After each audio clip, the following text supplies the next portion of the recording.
আসসালামু আলাইকুম ওরহমতুল্লাহি অবরাকাতু। প্রিয় বন্ধুগণ, স্ক্রিনের উপরে যে ভিডিও ফুটেজটি আপনারা এখন দেখতে পাচ্ছেন, এটি সৌদি আরবের একটি ভিডিও যেটি সোশ্যাল মিডিয়াতে প্রচুর পরিমাণে ভাইরাল।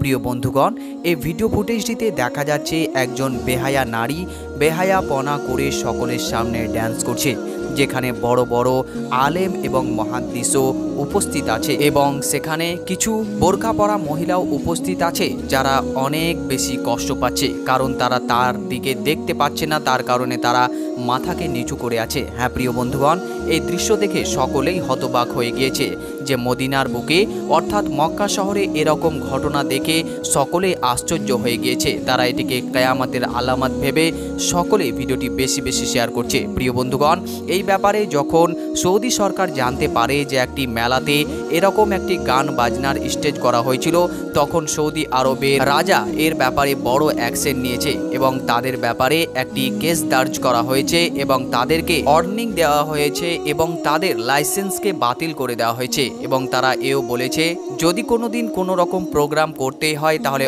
অবশ্যই সরকারের আদেশ নিতে হবে, নচেত কোনো কিছু করতে গিয়ে ধরা পড়লে তাতে বড় ঝামেলার মধ্যে পড়তে হবে। হ্যাঁ প্রিয় বন্ধুগণ, আরবের বুকে এরকম ভিডিও দেখে সকলেই আশ্চর্য তো হয়েছে এবং সাথে সাথে তারা নবীর দেশে এরকম করাটাকে নিয়ে বড় বিপাকে আছে। কিভাবে মানুষ এতটা নিচু নামতে পারে, এই দেখে তারা হতভম্বের মধ্যে রয়েছে। প্রিয় বন্ধুগণ, এই ব্যাপারে আপনার কি মতামত অবশ্যই কমেন্ট বক্সে কমেন্ট করতে ভুলবেন না। এরকম করে নাচানাচি কি সৌদি আরবে শোভা পাচ্ছে? আপনি অবশ্যই আপনার মূল্যবান মতামত কমেন্ট বক্সে জানান। ভিডিওটি ভালো লাগলে অবশ্যই একটি লাইক করুন, বন্ধুদেরকে বেশি বেশি শেয়ার করে তাদেরকেও এই ভিডিওটি পৌঁছে দিন।